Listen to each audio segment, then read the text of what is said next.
Season 2 of Oshi No Ko takes everything we loved from the first season and dives even deeper into the pain, struggles, and dark truths behind the world of fame. From the intense rivalry of the Tokyo Blade stage play to Aqua's battle with his trauma and Ruby's heartbreaking shift in resolve, this season delivers one emotional blow after another. In this full recap, we'll go through every twist, rivalry, and revelation that shaped Season 2 of Oshi No Ko.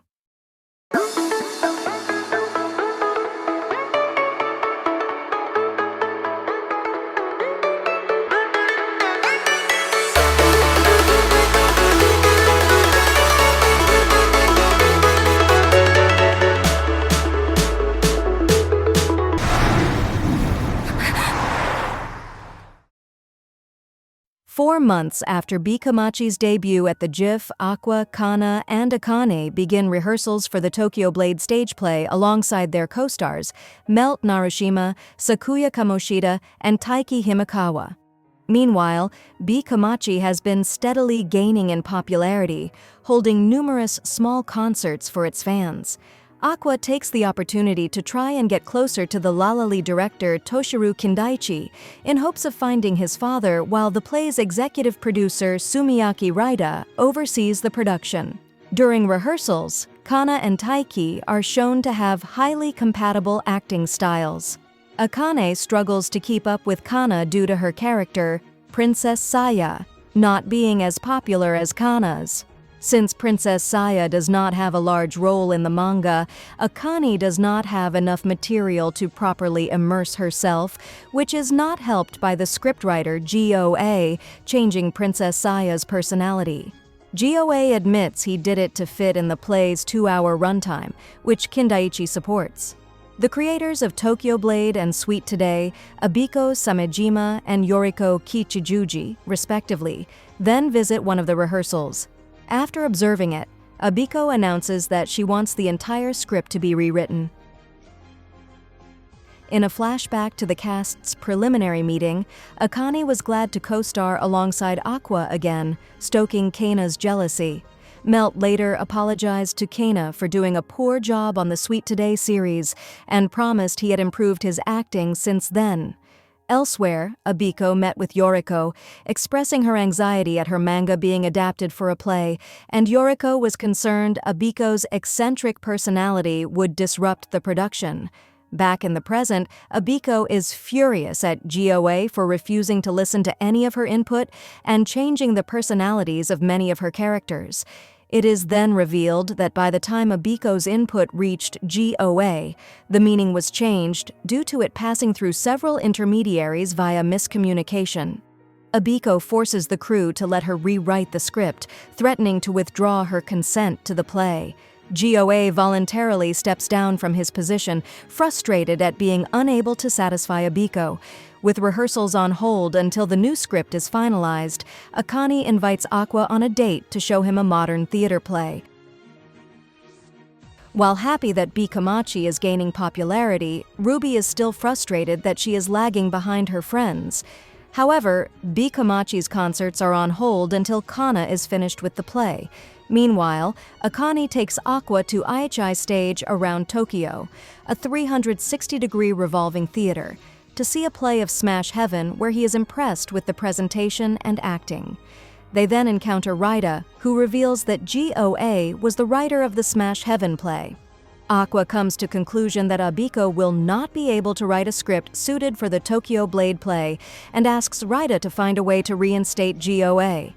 Enjoying GOA's work, Aqua decides to take a more direct approach and asks Yoriko to deliver an envelope to Abiko. Yoriko heads to Abiko's apartment and is shocked to see her overworking herself to meet the deadline for the latest Tokyo Blade chapter. While Yoriko helps Abiko finish the chapter, they get in an argument over their respective manga before they eventually reconcile in the morning. Abiko then opens Aqua's envelope, revealing a ticket to the Smash Heaven play, which she decides to attend. Abiko sees the Smash Heaven play and is impressed by it. Raida learns of Abiko's presence in the audience and meets her personally, requesting she give GOA a second chance. Recalling Yoriko's advice, Abiko agrees under the condition that she personally supervise his writing. Raida takes the risk of letting them work together remotely, and the two end up getting along quite well, managing to finish a revised version of the script overnight. Most of the cast are excited with the new script, but the less experienced Aqua and Melt are worried they cannot keep up. Kana warns Aqua that his tendency to bottle up his emotions will make it difficult for him to project them to a live audience, and advises that he concentrate on channeling both sad and happy memories. However, Aqua can only recall memories of Ai's death and suffers a panic attack. He has Akane take him to Gotanda's apartment to recuperate, and Gotanda tells Akane that Aqua still suffers from post-traumatic stress disorder from a past tragedy. Using her profiling skills, Akane deduces that Aqua is actually Ai's son, and when he wakes up, she promises to support him. After Aqua recovers, Akane promises that she will support him no matter what, even after he tells her he is seeking to get revenge on somebody. In return, Akane asks Aqua to support her against Kana and Taiki, as she has no chance of surpassing them alone. Aqua agrees, and they consult with Gotanda for advice, who agrees to help coach Aqua to master emotional acting. Meanwhile, Ruby and Minami try to meet Aqua, but run into Melt and Sakuya instead. Melt prevents Sakuya from flirting with Minami, with Sakuya angrily pointing out Melt's poor acting is dragging down the play in response. Sakuya tricks Ruby into adding him to her contacts, but Kana and Memcho warn her that he is a skirt chaser. As rehearsals continue, Kana and Akane's rivalry deepens as both actresses are determined to prove they can surpass the other. Aqua, meanwhile, learns from Gotanda to channel his trauma into his acting. After the completion of rehearsals, the actors prepare for the play's premiere. Act 1 of the Tokyo Blade play goes without a hitch, depicting Taiki's character, Blade, recruiting Kana and Melt's characters, Tsurugi and Kizami, and forming the Shinjuku faction against the Shibuya faction, led by Akane, Aqua, and Sakuya's characters, Princess Saya, Tuki, and Monmei. Act 2 then starts off with Melt engaging in a sword battle with Sakuya. While observing the performance, Raida wonders why Kaburagi recommended Melt. On stage, Melt recalls how his good looks made him very popular in school, so he never had to put any effort into improving his acting. It was only until he saw Aqua and Kana's acting in Sweet Today that he realized he was an inferior actor. Following Aqua's advice, Melt focused all of his practice on mastering Kazami's duel with Monmi. The audience, who already had a low opinion of Melt's acting during the play's earlier scenes, are caught off guard and amazed at Melt's sudden outburst of emotion. As a result, Melt's two biggest critics, Yoriko and Sakuya, gain a newfound respect for him, and he thanks Aqua for his help.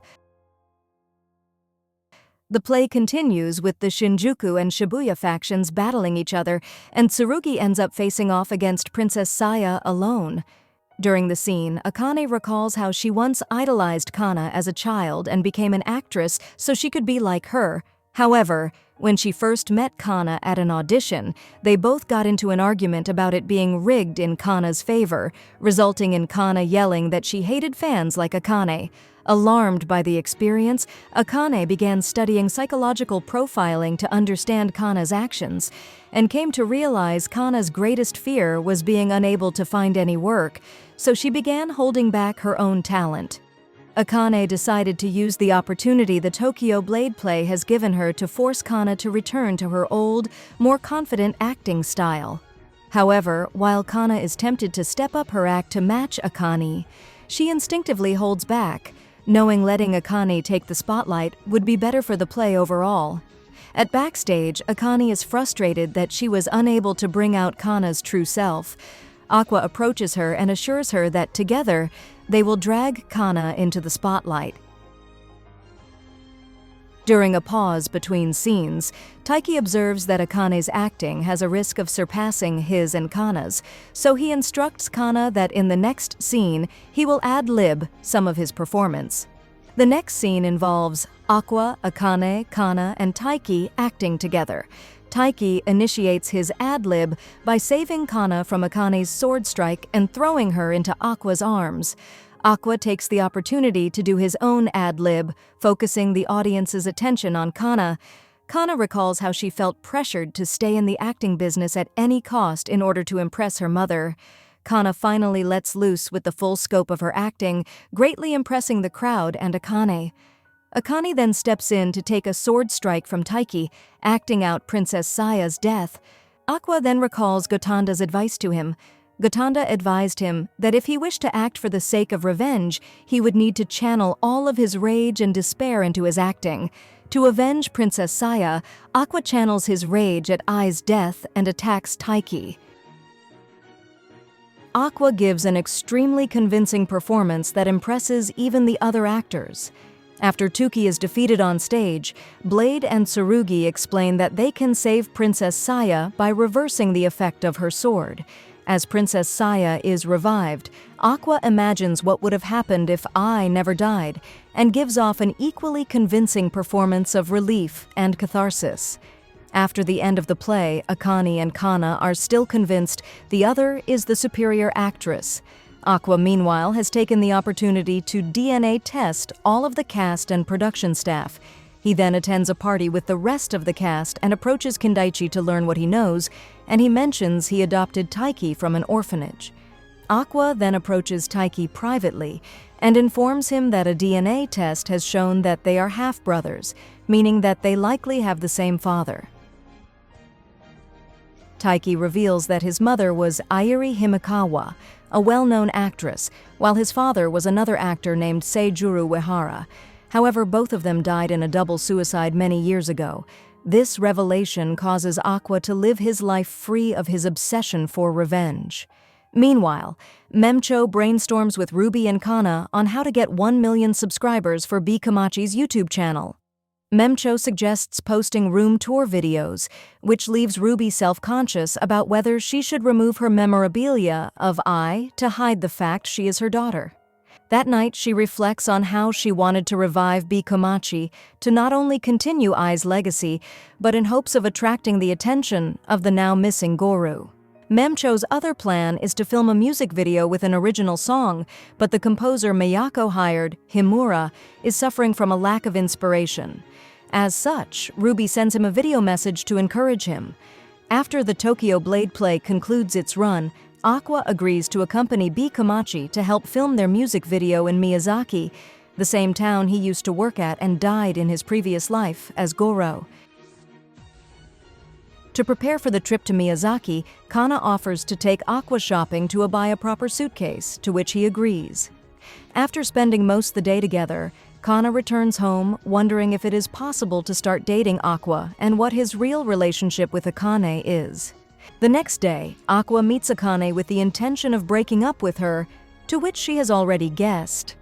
Aqua explains their relationship was never real to begin with, and since he found out his father is dead, there is no reason to pursue revenge anymore or drag Akane down with him.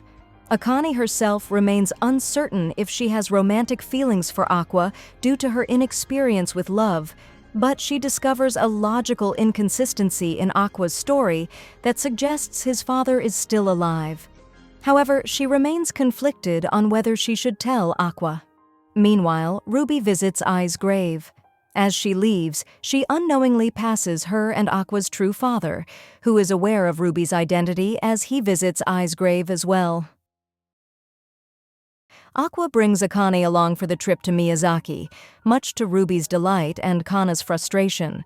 Upon arriving at the town, they meet Memcho's friend and video creator Anemone Monomone, who immediately gets B. Kamachi to start filming their music video. Aqua, meanwhile, takes Akane to the local hospital to ask about the fate of his previous life, only to find out Goru is currently declared missing. He then heads to the cliff where he died as Goru, but does not find his corpse. Finally, he stops by his old house, telling Akane about Goru's life as if he were a family friend of his. Unbeknownst to them, they are secretly being watched by a mysterious white-haired girl. Upon reaching the studio, Akane cautions Aqua about dating Kana due to the taboo against idols interacting with men. After her part of the filming ends, Ruby leaves with Akane, but her inn key is stolen by a crow. As they chase it, Ruby recalls how she fell in love with Goru after he inspired her to become an idol. However, when they chase the crow into a cave, they find Goro's corpse, much to Ruby's disbelief. Ruby's mood takes a much darker turn after discovering Goro's body. Meanwhile, Aqua admits to Akane that he was subtly manipulating her to find Goro's body. Now having closure, he can start a real relationship with Akane now, which she accepts. Ruby is later approached by the white-haired girl, who informs her that both Ai and Goru were murdered by the same man and that he had an accomplice, suggesting that Ruby find the truth. Ruby surmises that Aqua's reasons for becoming an actor is to find the accomplice and take revenge on him, compelling her to do the same thing. 6 months later, the release of B. Komachi's new music video, Poppin' 2, has been a massive success, further increasing the group's fame while Akane stars in a newly released film. Aqua and Ruby soon enter their second year of high school. Sometime later, Aqua and Ruby's father murders a woman, revealing he has the same type of eyes as Aqua, and Ruby.